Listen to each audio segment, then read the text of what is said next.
Season 4, late, episode 24. Yes, I know it's late. Paul, do you know what time it is? I should be in bed by now. Yeah, I know. Me too. We've been on the road all day. It's been a long day, but we're here.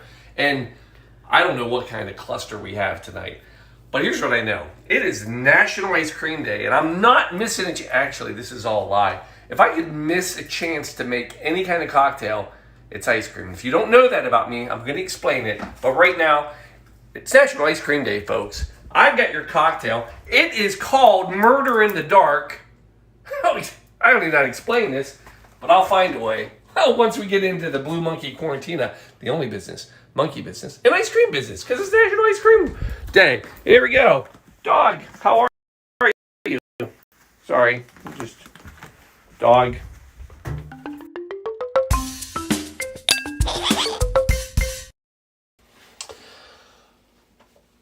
Here we go. Here we are.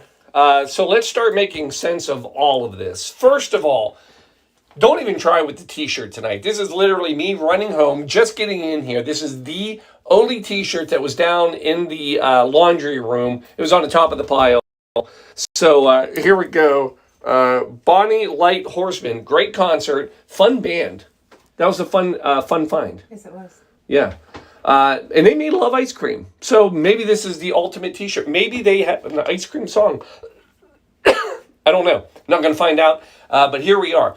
So it is National Ice Cream Day. Are we working? We are. Is there anybody on? Darcy. Hey! So here we are. If you know anything about me, you know this. In my life, my history as a mixologist, yes, I have history as a mixologist, not just from the Blue Monkey Quarantina, but in my past life, I was... Hold on. We have to turn down the other... Yep. We have a lot of monitors. We have to keep an eye to make sure things are working. So we did. Anyway, there's something you should know about me. In my previous life, as a actual bartender mixologist, people would come into the bar and they'd say, Mr. Bartender, that was me, I would like a frozen timeout. It's broken. They'd say, what's broken? I say, well, I'm going to say the blender, but anything else that I might need to make a complicated drink, we're either out of it or it's broken. I don't like a lot of equipment. I like glasses and ice and alcohol. That's it. Mixers are tough, but anyway, it's National Ice Cream Day, so I have to bend the rules of my own making and figure out a way to incorporate ice cream into a cocktail, and I'm going to do it, and this is a fun way to do it. And it involves whiskey, and it involves Coke. So let's talk about that history. So 1866, I'm talking about Jack Daniels. Yes, there was a gentleman named Jack Daniels, and he was from Tennessee, and he actually has the first distillery ever registered in the United States in 1866. Now, what's interesting is, in case you ever wondered why Jack Daniels is called Jack Daniels, it's because the gentleman who created it was Jack Daniels. But here's what's interesting. He, in fact, actually didn't do it all by himself. What's very interesting, if you want to read the history, I know, I don't have one either. I know. I just literally ran home just from a day with Mr. Maxwell. Don't put it back. I'll go get you something. Want me to get you something real quick?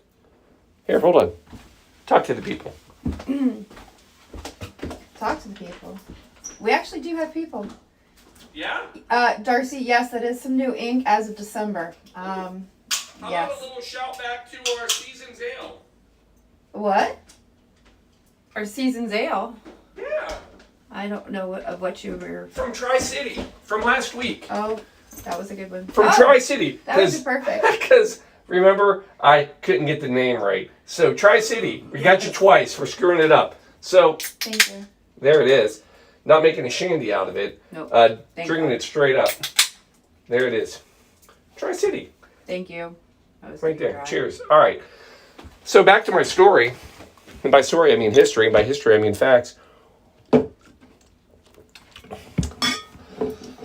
So if you want to learn something about where whiskey came from, actually our distillation some of our best distilling knowledge we got was actually from some enslaved people from Africa. So they were actually higher valued, and Jack Daniels was no different. He actually got to work with and learn from a gentleman, Nathan Green. Nathan Green was a slave who knew very, very much about the distilling process. And the reason Nathan Green knew so much was because in West Africa, they had basically learned and mastered the distilling process for sugarcane from molasses and rum. So when they came over, they actually were hired out and would work with different people. And again, Nathan Green, worked with Jack Daniels and not only taught him the secrets of distilling and how to do it, but also taught him this process of basically filtrating through charcoal to get even a smoother product, which is what Tennessee whiskey has come to be defined as. And to give full credit, now it was 150 years later before they actually discovered the amount of information that was credited now to Nathan Green.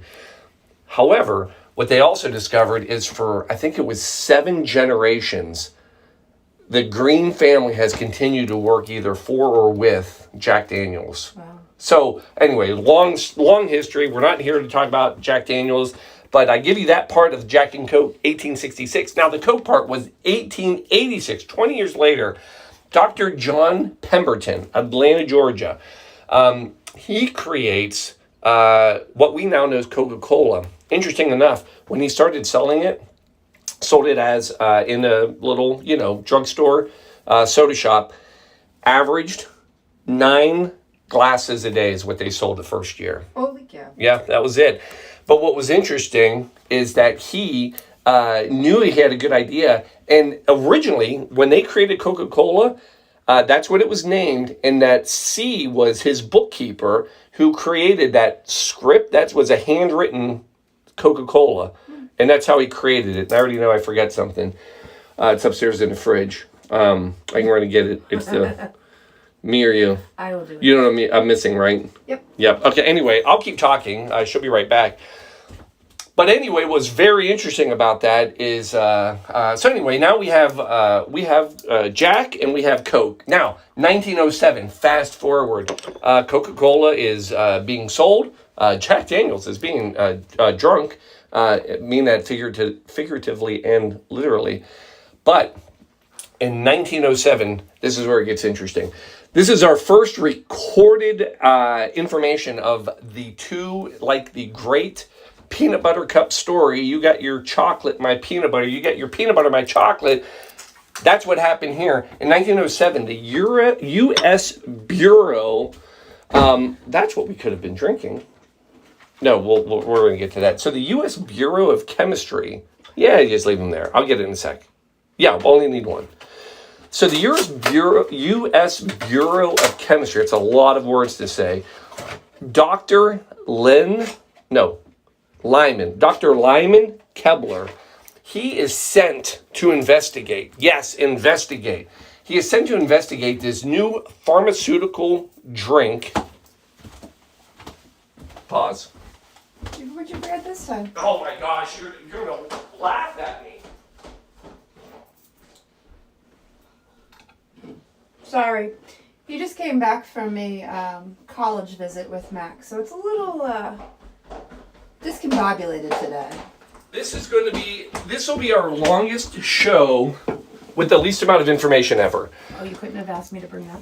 Coca-Cola. Forget. We need that. Anyway, so Dr. Kebler is sent to investigate this new pharmaceutical beverage, Coca-Cola. By the way, it did have cocaine and caffeine in it originally. And he goes down south where it's very prevalent. And what he finds is that not only is it being sold, people love it, but he learns that one of the soda shops, the guy there is selling it to the military folks. And these military men are mixing it with whiskey and creating this new cocktail in 1907.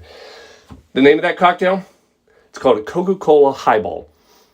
And ever since then, we have enjoyed and had whiskey and Coke, Jack and Coke, whatever you want to call it. By the way, the perfect ratio, if you're going to make a Jack and Coke, which we are not making today, is 2 ounces of Coca-Cola. Scratch that. 2 ounces of whiskey or Jack Daniels and 4 ounces of Coca-Cola. 2 to 4. That's your ratio. That makes the perfect one. Now, Paul, is that what we're making today? No, it is not. No, not yet.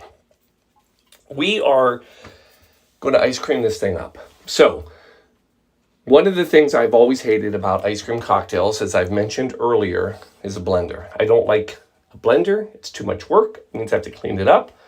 I don't like it. So, in my apparently 3.5 minutes of research tonight, I came across a cocktail called Murder in the Dark, which already sounds fun. Murder in the Dark basically is a riff on a classic Jack and Coke, but it's served in the form of an ice cream float. And I got to give it credit because I'm like, that's how they should be done. That is how you do a proper ice cream cocktail. So, without further ado, and I think after 12 trips, we have everything we need. Let's make this bad boy. So, first, now, this recreated Murder in the Dark. They don't use Jack. You can use Jack Daniels. You can use anything you want, but they call for bourbon. And I can't believe it. I'm going to use Buffalo Trace because that's what I grabbed out of there. So we're not messing around. This is a nice cocktail. 1 ounce. And 1 for Shelby. Right? You're already nervous, aren't you? Yep. I love it. I like it when she's nervous, people. That means it's going to be a good one. Turn around. Creme de Cacao. This is going to give us a little sweetness. Oh, boy, that already smells good. 1 ounce, or 2 ounces total. So 1 for me. I feel my teeth curling already. 1 for Shelby. And then to mellow this whole thing out, and how exciting is this? We're pulling out the sherry that we just bought couple weeks ago. I can't believe... I never get to use sherry. If you can see, this thing's almost full. There's not a lot of cocktails that call for sherry. It's going to take the telethon to make that go away. And we may make that happen. Oh, yeah, we're doing a telethon again. I may have a date for you. 1/2 ounce, so 1 ounce total. There it is. Then what you're going to do is simply give this a little shake. All we're going to do is get these ingredients a little chilled.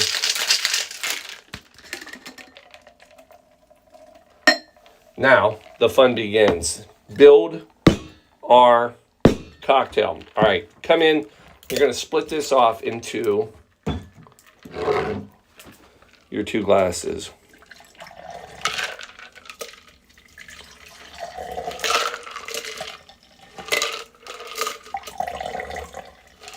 Right? All right. There's that. Now, the fun really begins. Yeah, ice cream. It's just like for adults, but a lot more fun. We're going to, oh, man, that could have been ugly. 2 scoops in each one. Oh.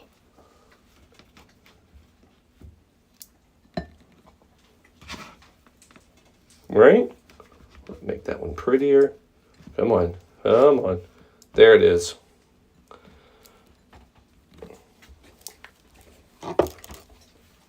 If your bartender licks their fingers when they're making a drink, it means it's a good drink. Yeah. And then, turn around, folks. Coca-Cola. Yeah. Delicious. Drink Coca-Cola. By the way, in early 1800s, when Dr. Pemberton created Coca-Cola, within the first year, their advertising said, drink Coca-Cola. That's the signs he made. And that has stuck ever since. I think that's amazing for advertising. And then you're just going to top this off, just like a nice float, with your Coca-Cola.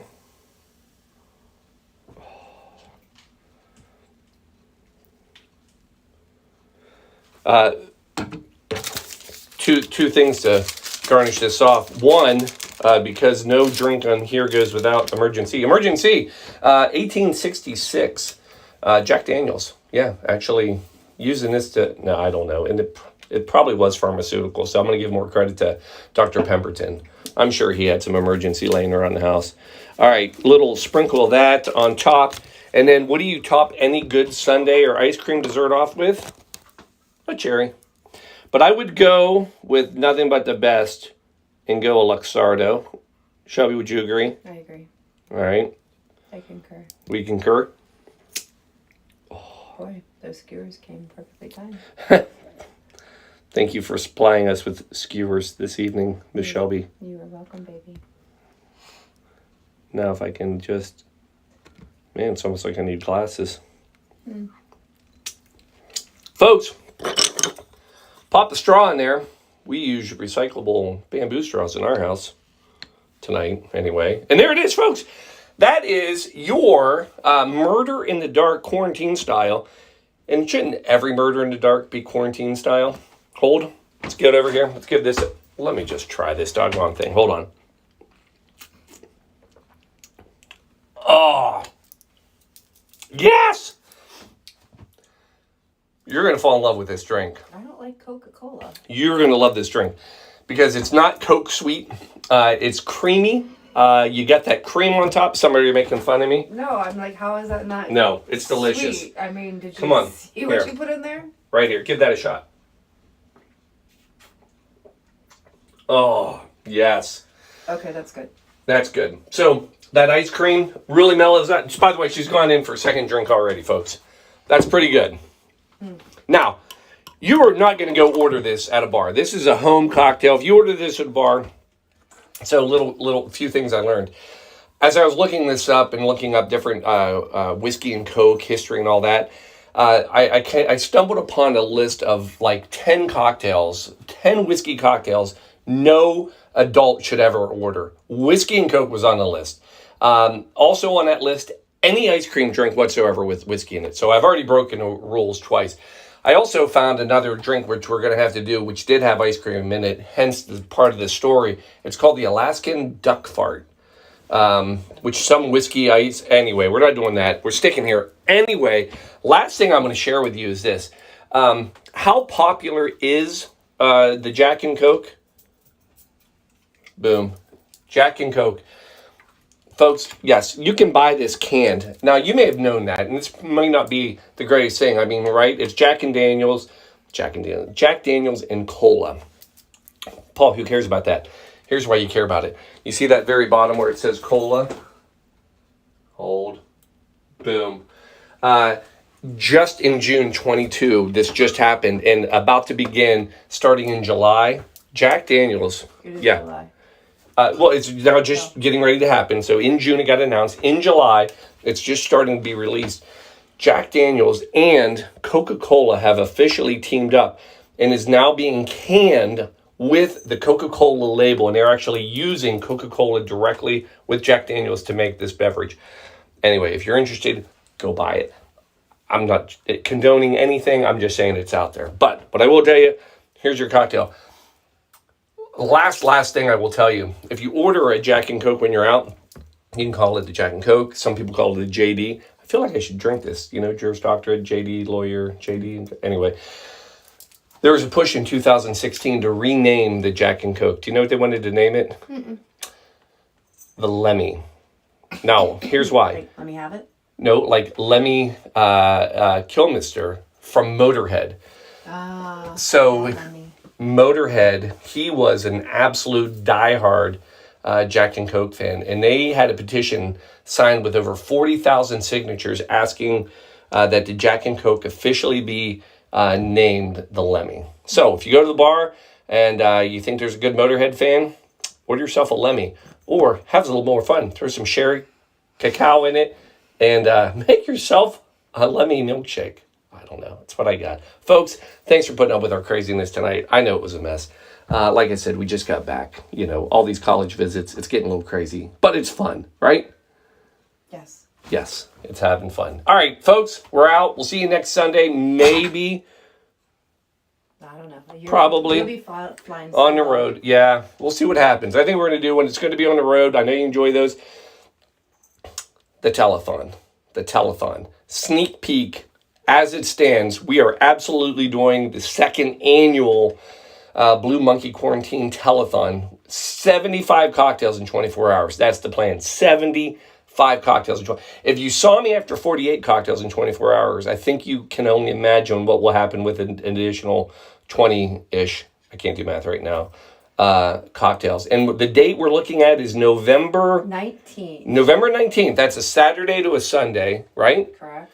So we'll start at around 7 p.m., end at 8 p.m. or whenever I die. Folks, cheers. Folks, go make yourself a nice cocktail. It's National Ice Cream Day. Top it off with alcohol. Love you. Cheers. We're out.